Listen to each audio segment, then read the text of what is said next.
Hello, I'm sorry, my Croatian is going to sound very English, but hopefully we'll manage.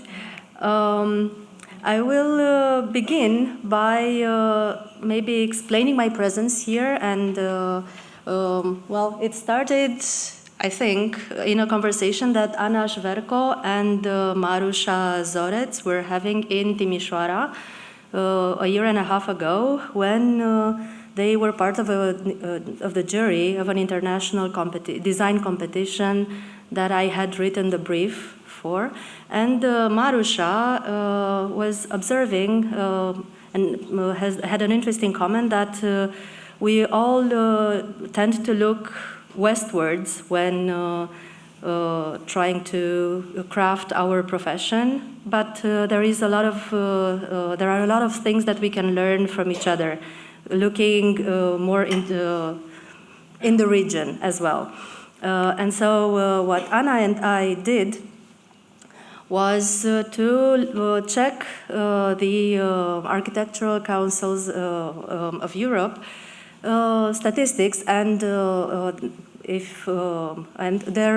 biannual analysis of the market, and how when we get to refurbishment and see how the market, how it fits into the market share, we see that in both our countries, Romania and Croatia, refurbishment is lagging behind the European average. In 2024, both of us were at 22%, but over the past decade, we see that Croatia is a little bit over Romania. So this is a hint into my presentation, which will not focus on success stories, as we've seen in the first presentation, but rather trying to understand why the refurbishment is still lower than the European policies are trying to preach and to put forth.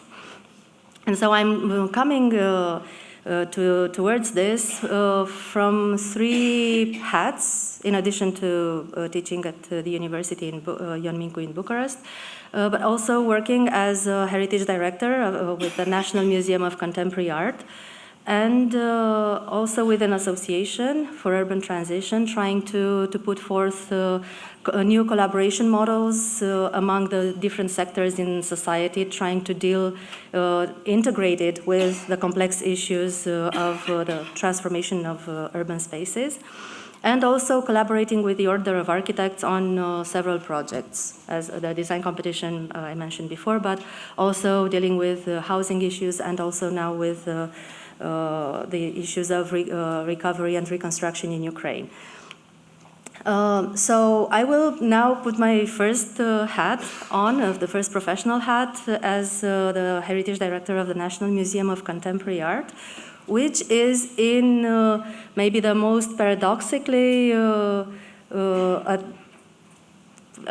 adapted and reusage of the largest building in Europe, I will say, second largest in the world, the very disturbing legacy of the communist regime in Romania, and almost 10% of which is occupied, as you see in the orange arrow, by the National Museum of Contemporary Art, alongside the Parliament and the Constitutional Court and some other very high-power institutions. But in 2001, this museum was put here in the hope that it would create a bridge of publicness and of democratic use in this huge ensemble that replaced an entire neighborhood through demolition in the 80s, and as you see in the right image, has cut down and created enclaves of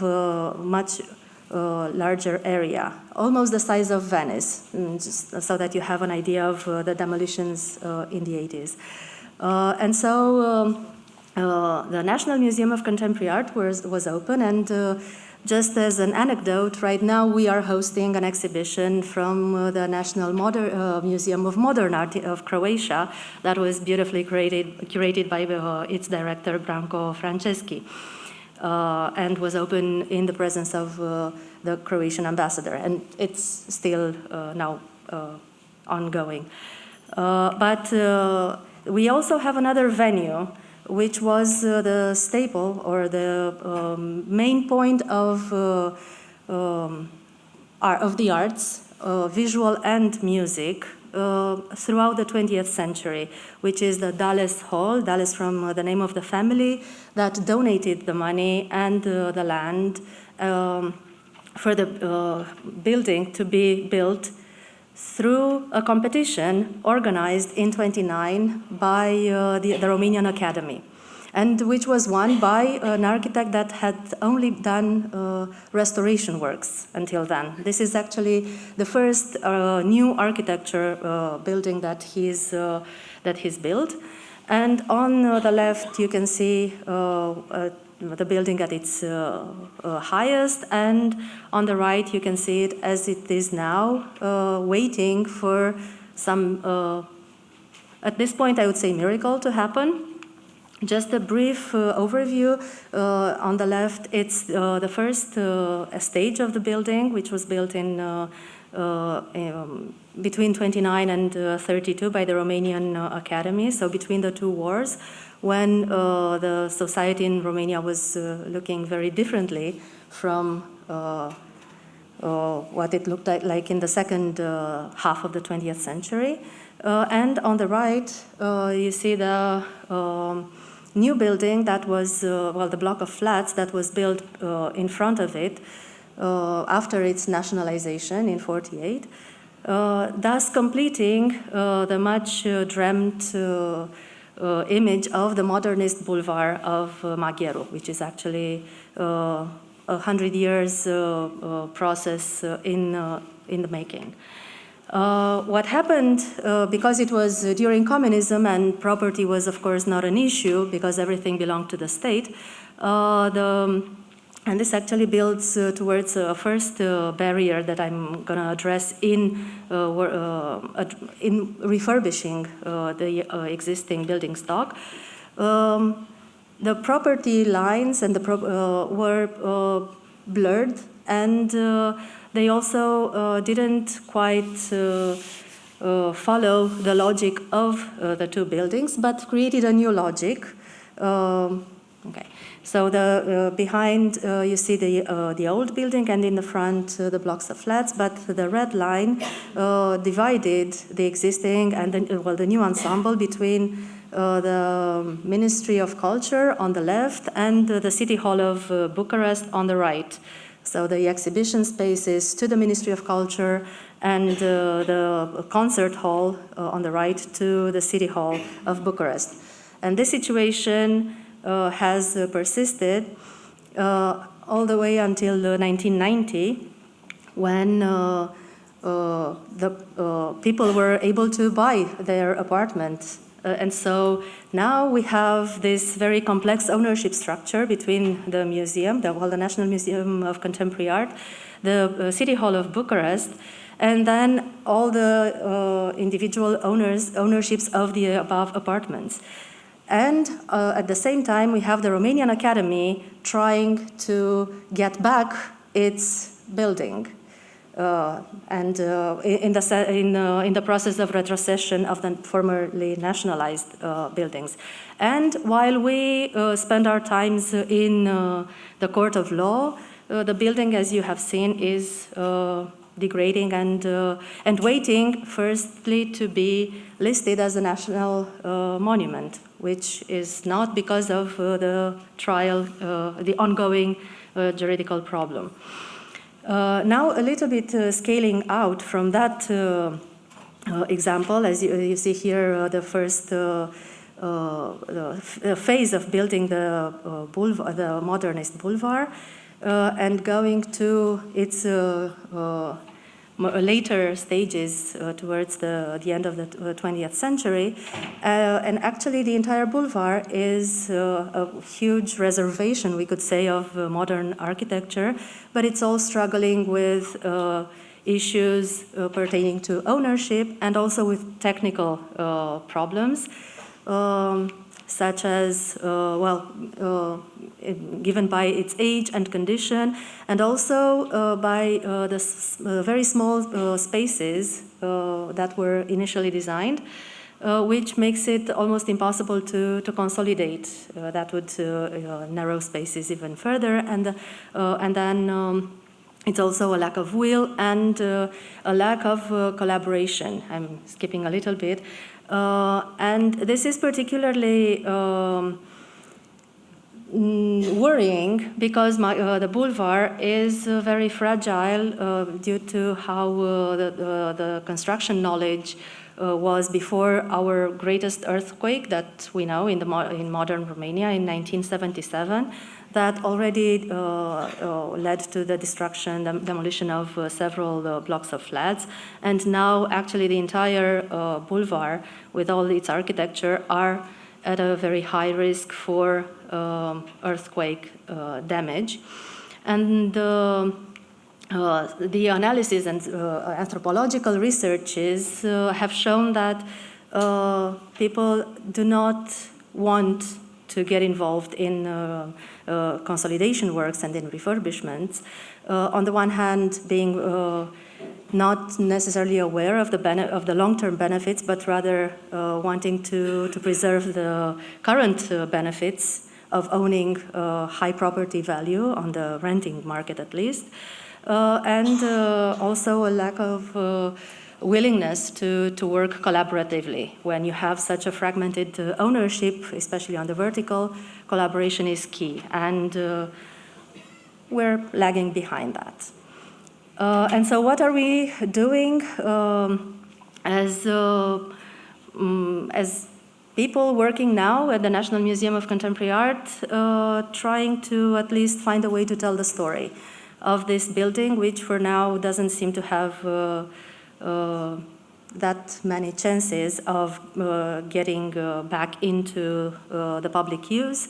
And so we are working on an editorial project trying to tell a complex history of the building, putting into the urban context and also the architectural monograph, but also its significance for the arts, visual and music. Going now and changing the hat and putting the one as the activist one, let's say. There's another phenomenon that is showing us some barriers in refurbishment work, and that's the factories that were built in the 20th century. Well, not late 19th, but mostly early 20th, and which are being demolished in order to make room for housing developments. And or in some other cases, as is this one, the former garrison, Malmaison, that acted also as a political prison in the 50s.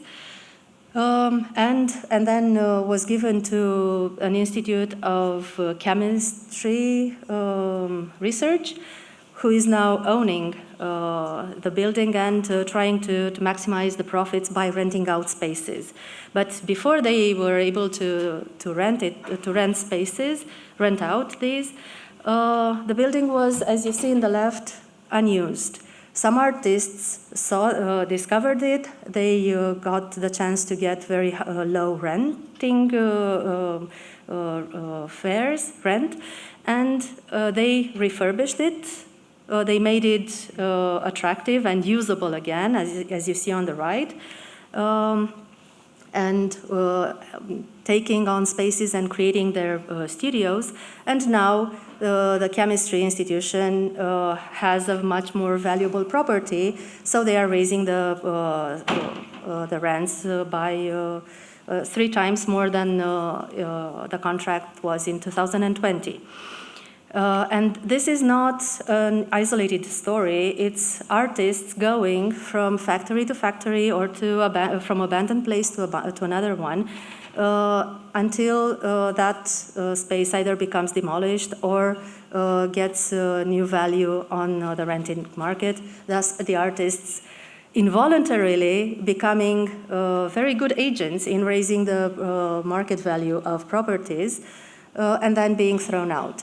And so what we're trying to do now is to look at the barriers and look at and try to find some forms of support for the artists, and also to raise the awareness of public institutions that artists may become and may participate to the urban value of the places that they occupy, which would justify directing public resources into new forms of support for artists to take underused spaces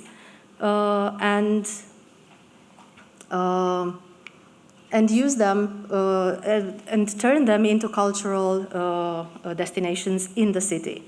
So we are taking the entire the theory of multi-helix collaboration, so trying to bring the academia, the public sector, the private sector, and also the civil society in figuring out ways in which we can actually bridge the two levels that are quite well represented, I would say, in Romania. On the one hand, the European legislation that is finding its way into the Romanian legislation, and also in some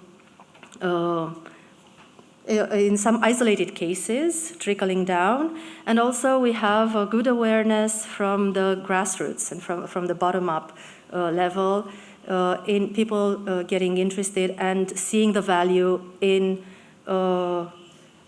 making use of the European legislation. And now we're trying to find ways to fill this very big void between the two levels, which is building alliances between local actors and developing frameworks that integrate both these perspectives. And it's actually what the Order of Architects is doing, either directly through negotiation with the national actors, or indirectly by financing activists such as our association, and other initiatives at the grassroots that are trying to make experiments and then try to put out hypotheses. Thank you.